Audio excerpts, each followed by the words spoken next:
Welcome to Wild Turkey Science, a podcast made possible by Turkeys for Tomorrow. I'm Dr. Marcus Lashley, Professor of Wildlife Ecology at the University of Florida. And I'm Dr. Will Goolsby, Professor of Wildlife Ecology and Management at Auburn University. We're both lifelong hunters and devoted scientists who are passionate about hunting, managing, and researching wild turkeys. In this podcast, we'll explore turkey research, speak to the experts in the field, and address the difficult questions related to wild turkey ecology and management. Our goal is to serve as your connection to wild turkey science.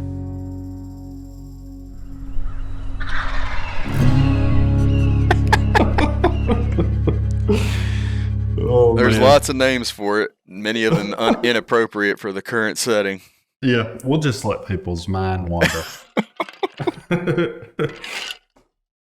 And we're live. Yeah. Oh, yeah, I did click record, didn't I? Yeah. Well, it seemed like our last episode with Craig was pretty popular. Mm-hmm. Saw it getting shared around online. Folks, always love him as a guest. And obviously the content is great, and that all the fire season research that he's been leading has been really excellent. So I feel like that was reflected in the response from the audience, right?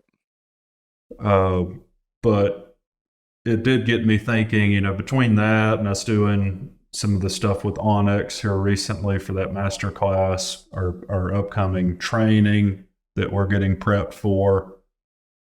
I've been really diving in on different components of habitat for wild turkeys, and in particular, I think we should start going through some of those, and we've definitely gotten plenty of requests to do that. Right. So I would say the one that's most common that we get requests about is, what does nesting cover look like? Yeah. So I was going to propose that we try to focus on that today. As our topic, let's talk about, what does nesting cover look like? Is there such a thing? Yeah. How strong is selection for turkeys for particular types of nesting cover? Because I hear people say stuff like, "Oh, they'll nest anywhere." Yeah. That's what I was gonna prompt you with that question to kind of start it off. It does seem like I encounter a good number of people that believe that there's not really such a thing as nesting cover, and that they've seen and they use as evidence of that they've seen hens nest on a roadside ditch, right? Yeah. Or they've seen them nest in Or a just completely open hardwood forest or something like that. Yeah, and like that up leads against them, an oak tree in the middle of wide open woods. and that leads them to conclude that there's not really such a thing as nesting cover. So, what does the literature tell us about that? Well, I will preface with this, that I don't discount. I've walked up on nests and I scratch my head. Mm-hmm. There's no question that sometimes nests are in places that don't seem like they should nest there. Right. That's common. Right. Especially if there's not what I would call high quality nesting cover widely available. Yeah. That's the other half of the story, right? Is a number of these scenarios that I'm mentioning or describing, and even some of the research that's been done has not considered whether, what is actually available to nest in on that landscape. Right. Yeah, I think that definitely is true. The other thing, just to be blunt about it to people, a hen will nest up against an oak tree in the middle of wide open woods, but you don't want her to do that. Right. That is a poor choice. Yeah. And, I'm thinking about it from the standpoint of, let's provide enough high quality options so that even if they were weak selectors, they would still end up in good cover that would promote success of the nest and the hen while she's on the nest, and brooding if she pulls the nest off. Yeah, that's one thing that I would caution people against at the outset of this conversation is, don't assume that just because you see a turkey nest in some place means that is a good place for it to be. Yeah. because hens are, they can only nest in what's available to them. And Yeah. I think a great parallel to this, keeping with the theme of turkey selection versus what is actually available, is that there's a number of studies out there, many of them going decades back, that showed that Bahia grass seeds are a preferred food item for wild turkey adults. And it shows up in all these, wild turkey diet studies, and that led many people to conclude for a relatively long time that Bahia grass was something that was good to plant for turkeys.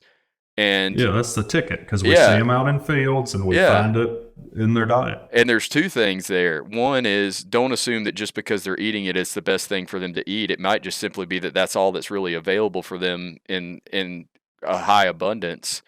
But here's the other thing too: is do we have any evidence that turkeys are actually adult turkeys are lacking food across the landscape, and that's actually what's limiting populations? Because what I would argue is way more limiting, and we've talked about a lot on this show, is that brooding cover is much more limiting, and Bahia grass definitely stands in the way of that objective, right? So Yeah. brooding cover is way more limited than food sources for adult turkeys. And so even if that is a decent food source, let's just start with the premise that it is for this example's sake, we still probably would want to get rid of that because brooding cover is way more limiting. Yep. I think that was a fair analogy? I think so. It's the use versus availability argument that we consistently get into. If you put a hen in a gymnasium, she's going to 100% of the time nest in the gymnasium, right? Like that's kind of a facetious example. Like, if most of her choices are bad, then she's probably going to make a bad choice. Yeah, she can't help but. Right. It's our job as managers, gamekeepers, however you want to look at that. It's our job to provide her good options so that she can choose wisely. That's right. Or maybe just accidentally end up in something good. Mm-hmm. So I guess to address your question directly, which I believe was, is there strong selection or something along those lines? That's it.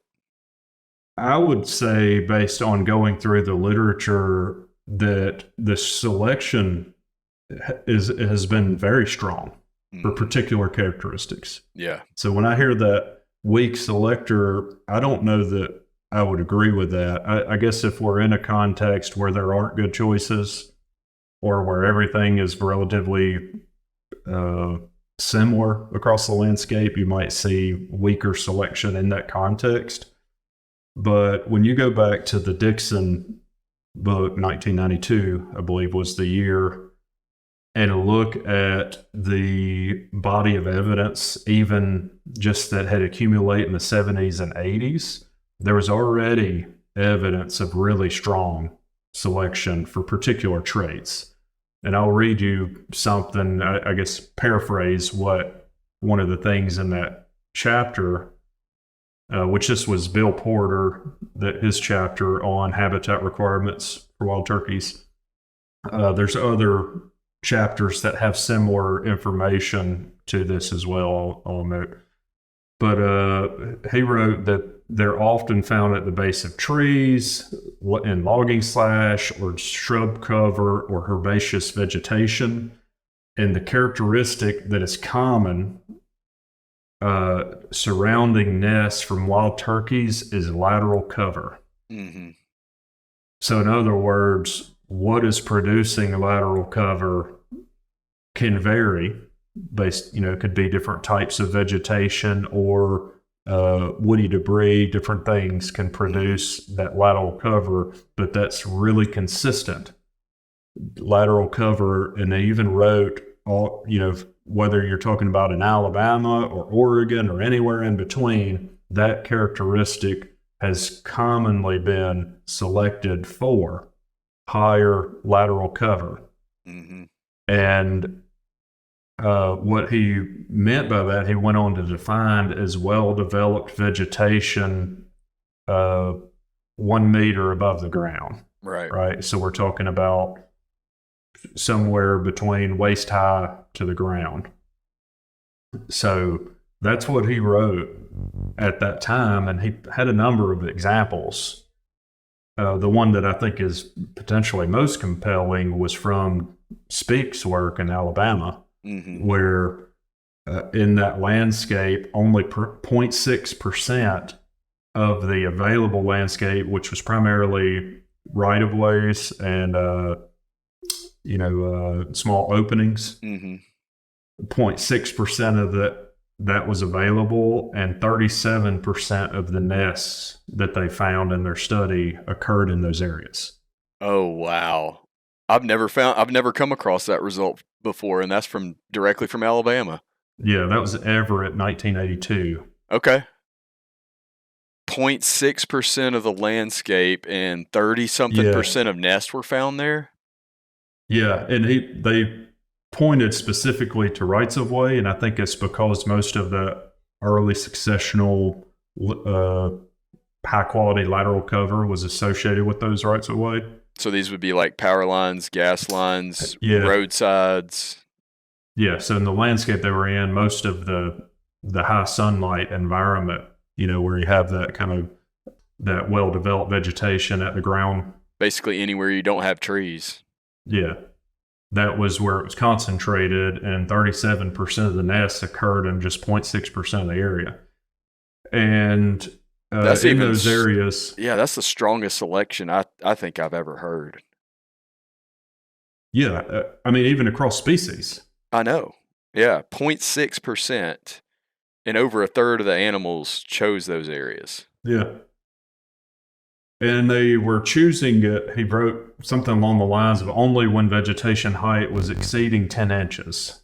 So when you're talking about that well-developed ground cover, we are talking about it being up, near the height of the hen at least. Right. And then from that same study, 73% of the nests occurred in developed herb and shrub vegetation within the landscape. Right. So when you actually look at the fine scale, almost all of the nest site choices did have relatively well-developed structure in that ground level. So pretty clear selection where 3/4 of the birds in the landscape were selecting that same kind of color. If we kind of look around in different places, they, in that chapter, outlined several other sources. One was in Minnesota. The nests in that study, this was Lazarus and Porter, so some of Bill Porter's work, the nests occurred, or the hens were selecting to nest in stands with only 40% canopy closure, preferentially, or in open fields near the edges of woods. Same thing with that structure. In Oregon, this was Lutz and Crawford in the late 80s, 1987. This was in Douglas fir stands. They were selectively nesting in stands with less than 50% canopy cover, and again, dense lateral cover.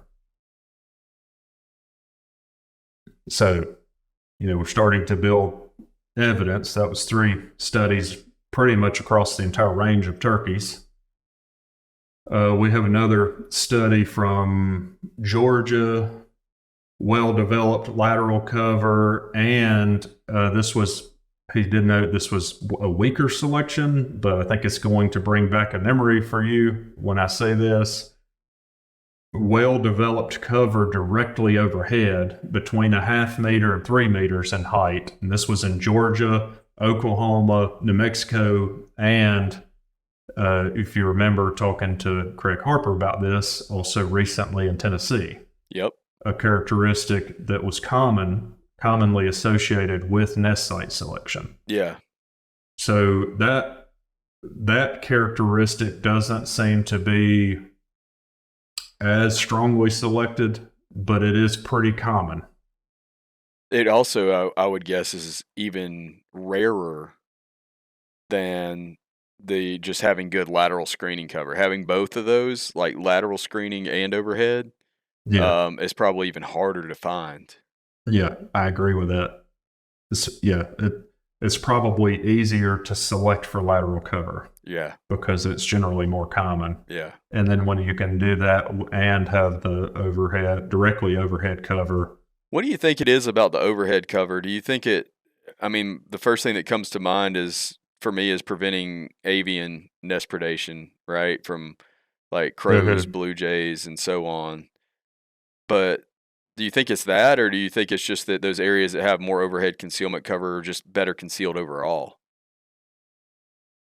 Well, I definitely think it's better concealment overall, but I could see there being multiple benefits. One, you're concealed from an overhead predator, an avian predator or something that might, steal eggs, like a crow or something.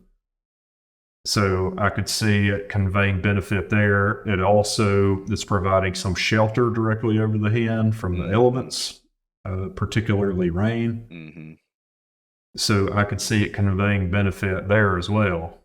Not, but by allowing her to escape the elements and potentially, if it's keeping her more dry, Yeah. there are a few studies that we have talked about in the past relating rainfall to hen predation on the Yeah. nests.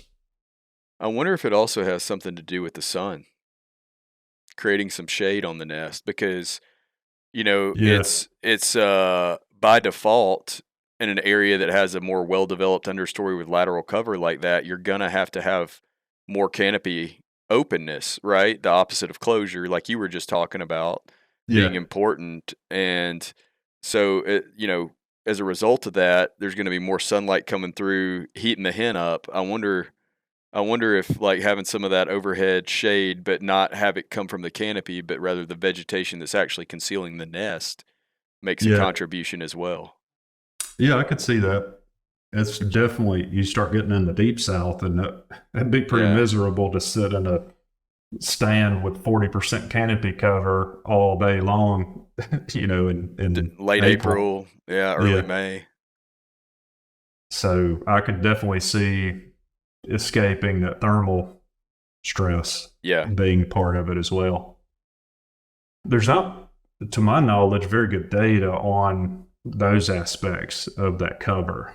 I mean, we're kind of inferring some of that. I think George Hurst had some work. I know that he did related to the moisture and how that was influencing the hen, but I believe that they talked about the thermal environment of the nest as well. But one thing that I found really interesting when I went back through, this old text, I had missed a couple of studies that that it pointed out to me that I thought were pretty interesting. I do think they are related to what we're talking about here, and that was, let's see, there was a study in Minnesota that was Jones 1981, one in New Mexico that's Gert, we'll go with 1983. The Lazarus and Porter paper that I just, let's see, where was that at? That was the Minnesota one.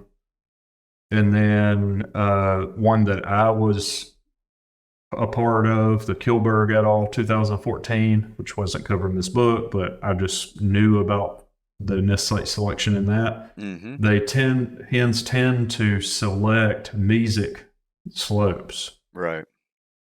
which is kind of interesting to think about whether or not that's for some sort of thermal thing, or is it because that typically supports that vegetation structure more commonly. The ericaceous shrubs.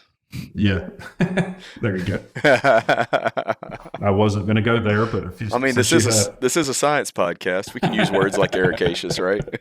Yeah, I can't spell it.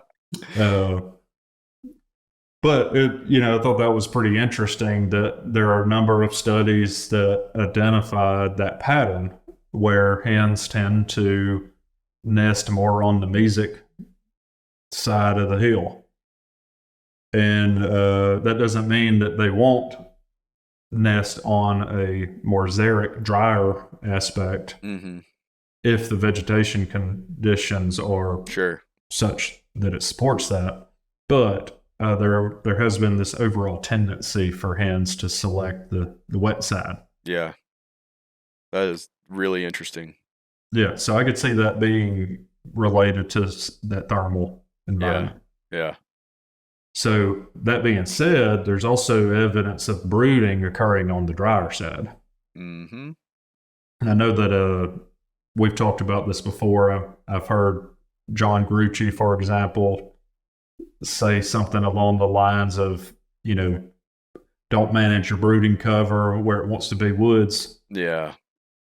And, I think that's kind of speaking to that. Those drier aspects, tend to burn more readily, and you can often consistently manage for brooding cover in that, those higher and drier sites more easily than you can in the more mesic places. Yeah, so if you've got like a field that's in a creek floodplain, lower lying, wetter area, trying to manage that for native plants in the structure and species composition that we often shoot for and we have described many times on this show, for brooding cover is going to be difficult because, number one, that site is going to go through succession really quickly because of its fertility and moisture content. But number two, a significant component of that vegetation is going to be trees that are trying to grow on that site. So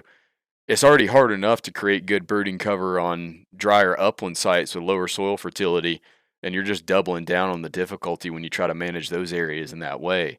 So as a result of that, one of the things that I've started taking to doing on properties that I help landowners with is, those places are probably going to be clover food plots, and if we can still do some things so that they can receive use and help, with that overall recruitment part of the equation.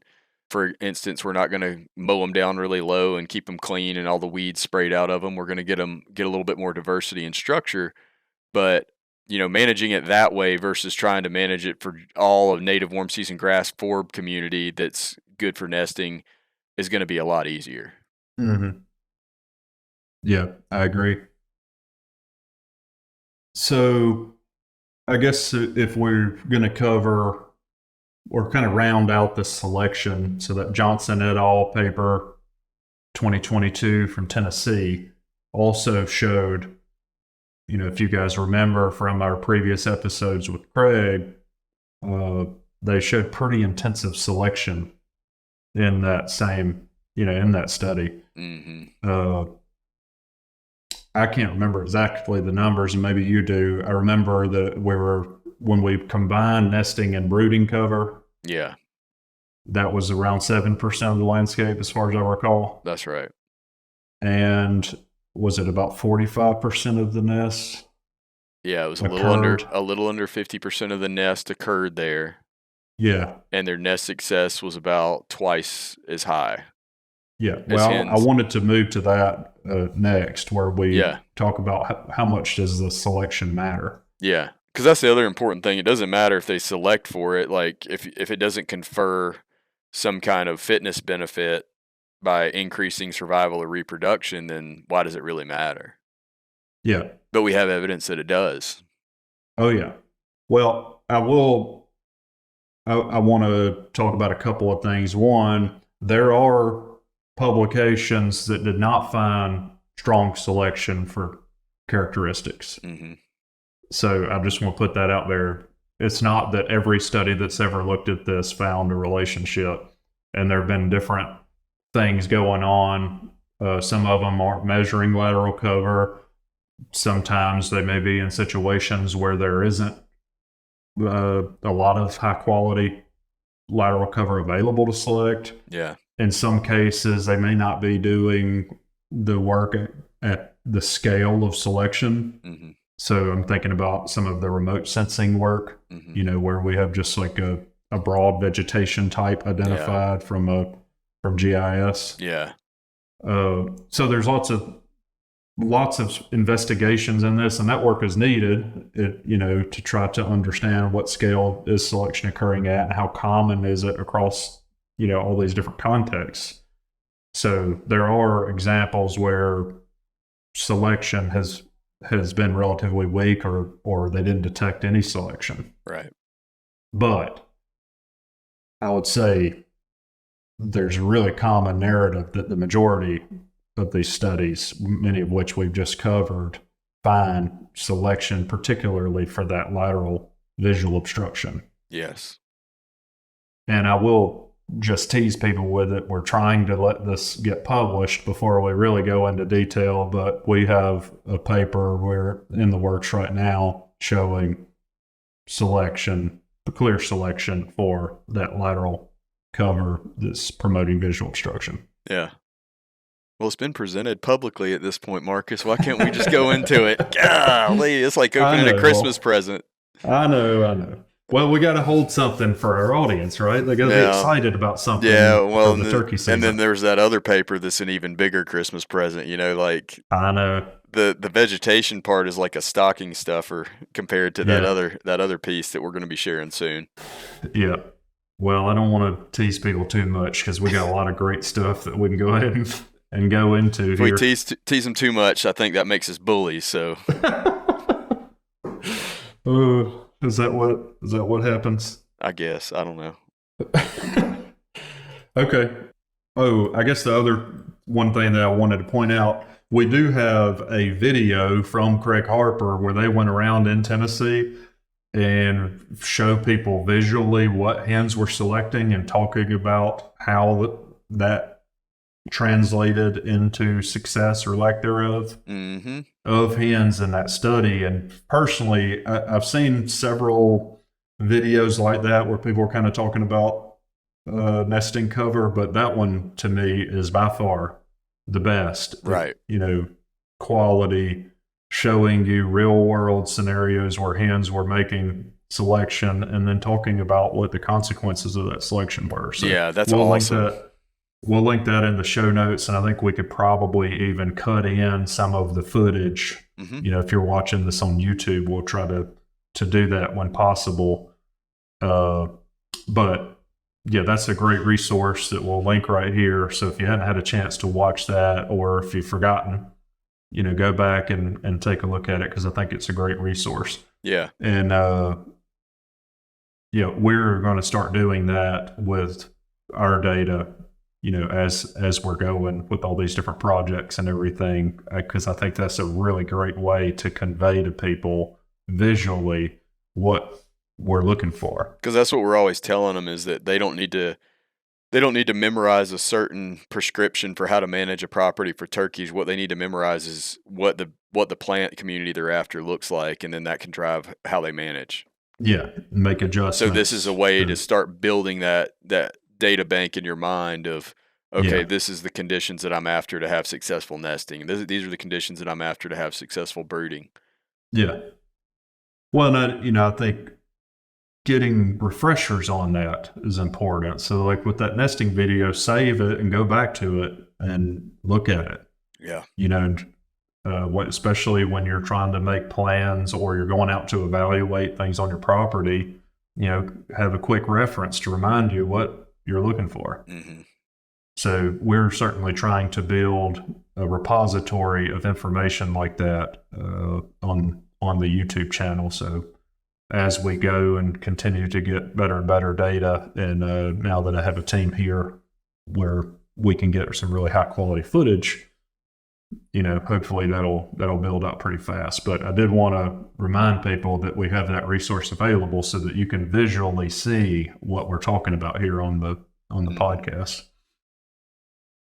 Okay, well, do you want to go into some of the benefits that have been realized? Yes. Yeah. Okay. And you don't have any of those numbers in your face? No, because I didn't. You didn't know what we were talking about? A little background story, folks. Like, Marcus and I came off of one recording for one group last night. We got done at 7:30, 8 o'clock Central, and then I had to do a quick turnaround and be on another show this morning at 8 o'clock. And Marcus got a bye on that one, so I'm rolling straight out of it in person. Yeah, I'm rolling straight out of that one into this one. Yeah, and I guess before you did the recording last night, you were out in the woods stuck because you were out there burning. Actually putting some fire on the ground. Yeah. Yeah. Making some good brooding cover. Hopefully. Yeah. Yeah, I hope so too. Okay. Well, I can go through a few things that I just happen to have slides that I have recently built out. And I have some of your slides too that you built out at one time sitting here in front of me as well. So I can cover some of these details, I think. Yeah. So one of Bill Porter's papers that I think we should start with is that it was that Porter et al. 1983 from Minnesota. And that was really about the body condition of hens. Mm-hmm. And basically what they showed in that study was that heavier hens had greater survival and they were more likely to nest and then had higher nesting success as well. Makes sense. So, that's something to think about. That Thogmartin and Johnson, 1999 from Arkansas, showed similar things where heavier hens laid larger clutches, nested earlier, and overall had greater nest success as well. Yeah. I mean, things that are... I'm glad that they proved it, but I mean, all of that is very logical, right? Yeah. Starving hens don't make many poults. Yeah. Well, and then you start to look at situations like what has been observed in Texas where you don't get rain, and everybody goes into the nesting season in poor condition, and you have a very low nest initiation rate compared to, years where you have adequate rainfall and you have a flush of really high quality vegetation available. And then most of the hens invest in nesting, and nesting success and brooding success is much higher. I will note, I don't want to butcher it completely, and I don't have a quote in front of me, but it was interesting. I believe it was Bill Porter in the chapter on habitat requirements, but now I can't remember if it was him or Hurst in his chapter, noted that under good habitat conditions that you could see basically this positive correlation between reproductive effort, where you have higher conditioned hens, more of them nest, higher success, higher brooding success. And so that in some situations you could see a lambda over 2. Wow. And what that means for everybody out there is that you're doubling the adult population in 1 year. Yeah. Which is pretty incredible. Yeah. So if we want to take a moment, I could probably find that quote, but I do remember that he specifically was talking about being over 2 when you're under really good conditions. That's incredible. And of course, that takes more than just having the vegetation available, right? There's obviously something going on at a larger scale we talk about all the time, where we have correlated reproduction across large areas, like across states. Mm-hmm. So there's other factors playing into that, but I'm kind of looking at it as if we provide them all of the habitat that they need, we're giving them the opportunity to respond to the good conditions with that huge, population increase. Yes. Yeah, like you're just preparing them to take advantage of it when it comes. And maybe we're also buffering against the years that, have lower production for whatever reason. Yeah. So our high becomes higher, and our baseline, our low threshold is also higher as well. Yeah. I think ultimately, that's what we want. Yeah. We want to raise the entire distribution so that the lows are higher and the highs are higher. Yeah. Or maybe even if in the poor years we can't, pull off a great hatch, maybe we at least still carry over most of our adult birds to the next year. We help them survive. That's something that's been noted in the past, is that even in situations where the nesting and brooding cover are poor, you can still have high hen survival. Mm-hmm. They're not necessarily correlated. Yeah. And I think that's an important point to make out, because a lot of times, even as, turkey scientists, we get so fixated on the reproductive vital rates, right? The nest and the brood. But let's not forget that a single nest loss, or even multiple nest losses, pale in comparison to losing the reproductive output of a hen over her entire life. Yeah. So if we she's lose gonna that potentially hen, have 6, 7, 8 yes, chances at it. yeah. And it's not to say that those others aren't important. Obviously they are, or we wouldn't be talking about them, but don't lose sight of that. Yeah. I think that's important. And, we know that populations tend to function in this way where the hen might need to live a few years to have the chance at that really big reproductive opportunity. 100%. So definitely important. Okay, well, let's get back to nests. So I wanted to point out the Landy et al. Paper that was a review of all the data that's been published on easterns, the vital rate information. We covered it with Coulter Chipwood early in the podcast. It had referenced it many times since. In that study, they went through and found all of the nest vital rates and everything else, but we're going to focus on nests, and calculated what it was for the eastern subspecies overall, like what's the average for the species over all the studies, which in that case was 24 studies. On average, nesting success across all the studies was 38%. Yeah. I would say more commonly now, we're seeing nesting success in the 20-something%. That's right. 20 to 30. And I think Crawford et al., that's one of Chamberlain's group's studies, where they looked across, was it 8 areas? 9 Southeast? 9 areas in 3 states, I believe it was. Yeah, it was across a broad range of the Southeast. Yeah, Louisiana, Georgia, South Carolina, and they had several sites in each of those states. Yeah.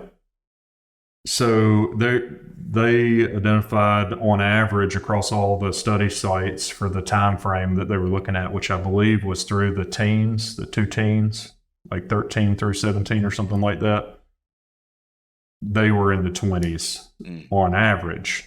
But I did find it notable that they had the Webb WMA represented in it, which is in South Carolina. It's a quail focal area. You can imagine what that landscape looks like, where it's high sunlight, really well developed understory vegetation, Lots like we've of fire. been describing. They also had Silver Lake in Georgia, which is a WMA that's quail focal area, I'm pretty sure, right? Yeah.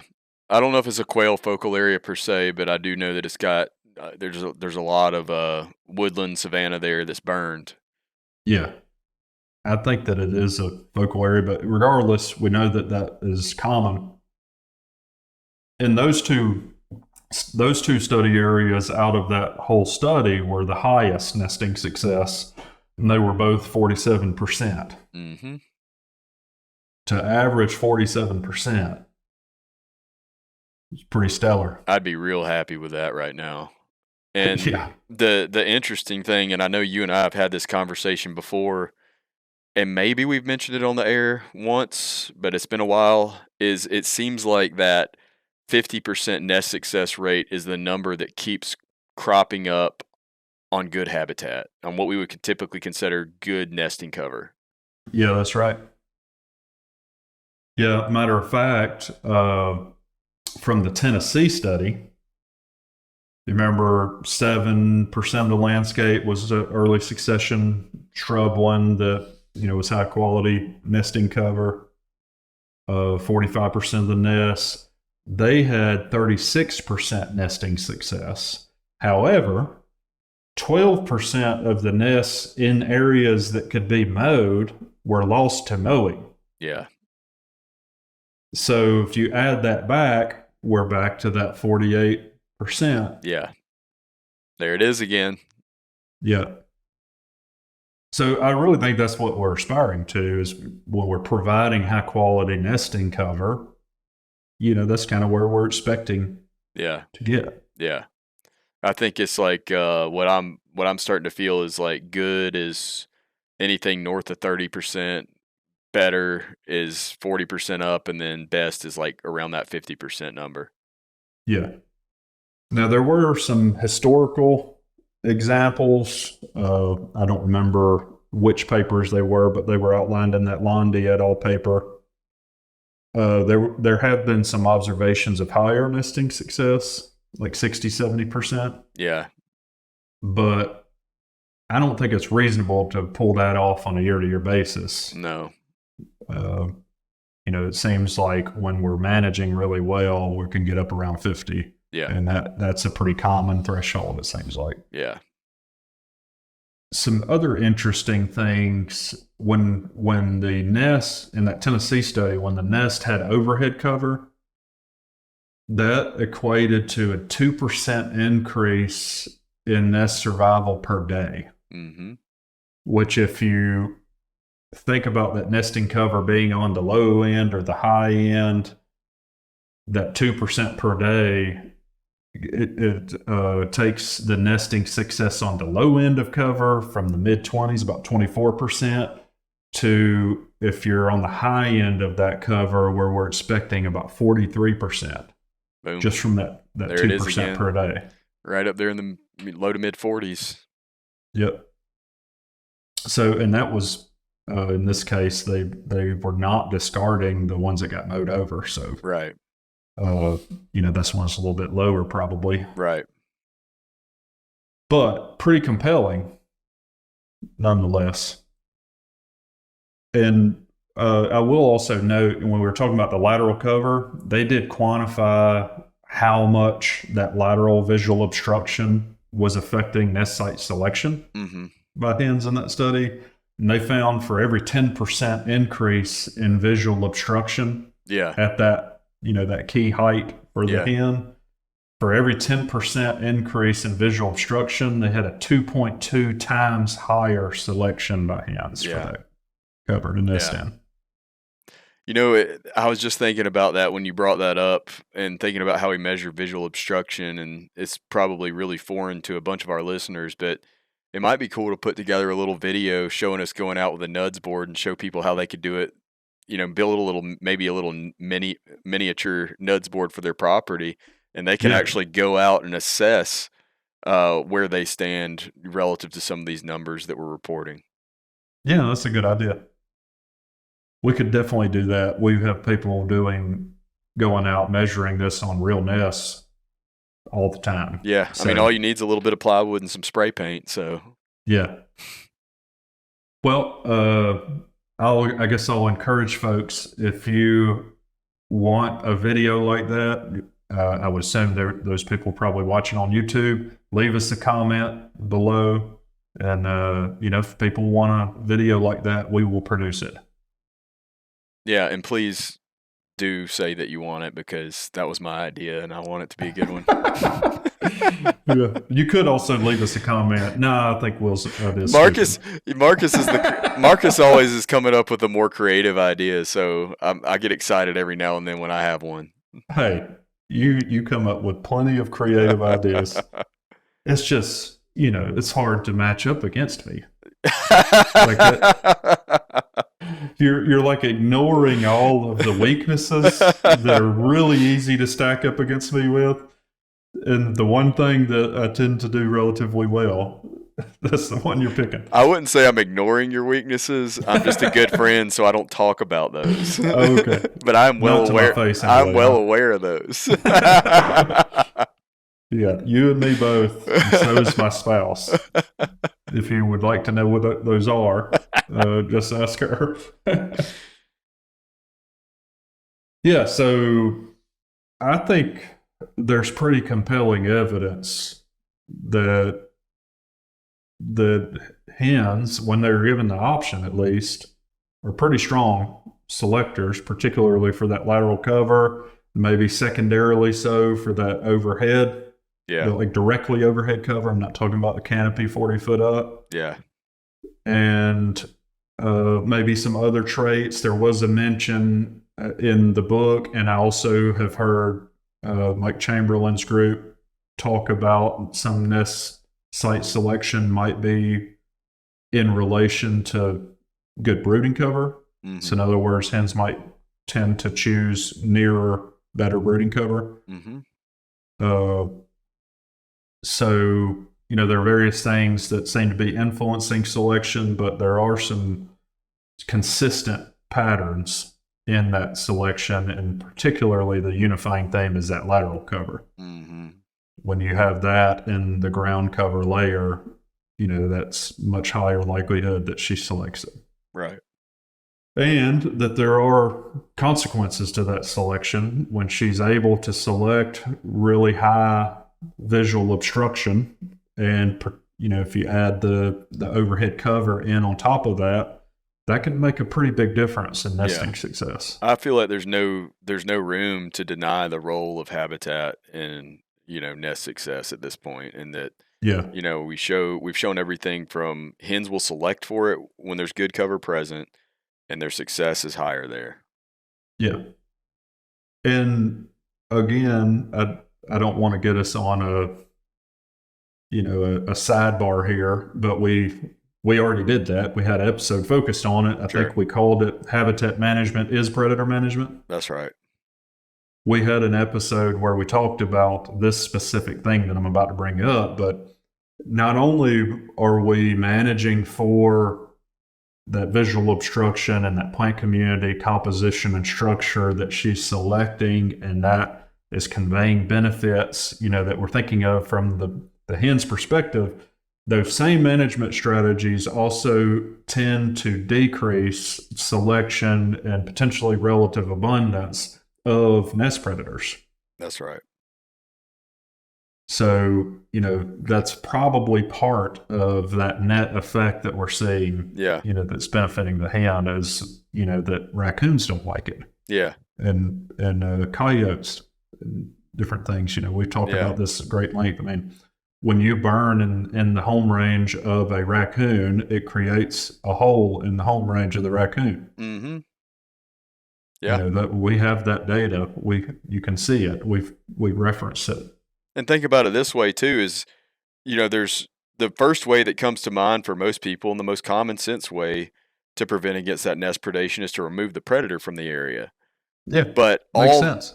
But we've talked many times on the show about the difficulty associated with that endeavor, right? There's all sorts of reasons that it's hard to, make a real dent in predator populations. But let's just assume for illustrative purposes that you're perfectly successful in removing those predators from that upland area. Well, in that case, where presuming hens are nesting there, in that case, all you have done is you've benefited the nest success by removing the source of predation. Whereas if you manage the habitat, you have not only decreased the predator relative abundance in that area, but you've also benefited the hen by improving the habitat. Right? Yeah, you potentially increased her body condition, made it easier for her to escape, other predators that you can't target, or conditions that are unfavorable. And it doesn't have to be a either or, proposition. Right. It can be a both and. Yeah. Well, and I think that's probably where you stand to benefit the most from predator removal is when you have really good habitat, and the quail world has shown us that. Yeah. Yeah. Really good studies on that. If you're promoting this high quality cover and then adding in the predator removal, then maybe we can get up there in that 50 or more range. Yeah. Maybe that's what it takes to get up there to 60, 70%, which is wild to even think about. Yeah. We're not even getting 60 or 70% hen survival through the years. Golly, much less nest success, right? Yeah. Well, that was a good one, and I think this is a good time of year to talk about it too, because a lot of people are starting to think about it. Yeah, perfect time. A lot of folks are starting to get their their burn gear out and get out in the woods and thinking about managing habitat. We're kind of between seasons, at least for a little while, and turkeys are on the mind. Yeah, I mean, your nesting cover for this year kind of is what it is at this point. Yeah. But maybe some of this information will help you assess that and make determinations relative to other areas of your property, so that if you're not achieving what your objectives are, you can start thinking now about how you can manipulate those other areas so that next year you do have that better nesting cover. Yeah. Agreed. Well, I think it's short and sweet and direct, but we've been getting a lot of requests for going into these specifics on life stages like this, and I think nesting was the right place to start. Absolutely. And if y'all have any other ideas, feel free to share them and let us know. Yeah, I think, assuming that people want this, we could do the same thing for brooding cover. Right. I know we're doing a bunch of work right now looking at roost site selection. Right. We've been getting a few questions about that. So we can go into these different things, if that's what folks want us to do. Roost site selection. Why would a turkey hunter care about roost site selection, Marcus? I have no idea. All right. Well, thanks everybody out there for listening. Hope you all enjoyed this. Thanks, Will, for everything. Sticking with this. Putting up with my insufficiencies. I may have one or two of my own. No. Yeah, it's been fun. Thanks everybody for listening. Leave us a comment or a review if you haven't had a chance. It's always helpful. Helps us get the word out to more people. But it's been a lot of fun. I'm excited, that turkey season's coming up. Yeah, it is. And speaking of one more thing, we failed to mention that next weekend, if you want to get more down in the weeds, pun intended, with us on all these topics, we'll be live in Columbiana, Alabama at the 4-H Center there, putting on a workshop all day. Everything we know about managing turkey for habitat for turkeys, and most importantly, showing you examples of properties that we've helped set up to pull all that together. Yeah, I think that's the valuable thing, and why we're doing it. So many people have asked us basically for that comprehensive look where we're putting all this knowledge together and showing people how to implement that on a property level. That's the forum that we felt like we could pull that off well. Yeah. Yep, absolutely. I'm excited about that. I think it's going to be a great event. A lot of people are signed up. We can link it in the show notes if you're interested and available. We'd encourage you to come by and see us and participate in that. Yeah. But yeah, really exciting. Cool. Hope to see you there. See you guys. Wild Turkey Science is part of the Natural Resources University podcast network and is made possible by Turkeys for Tomorrow, a grassroots organization dedicated to the wild turkey. To learn more about TFT, check out turkeysfortomorrow.org.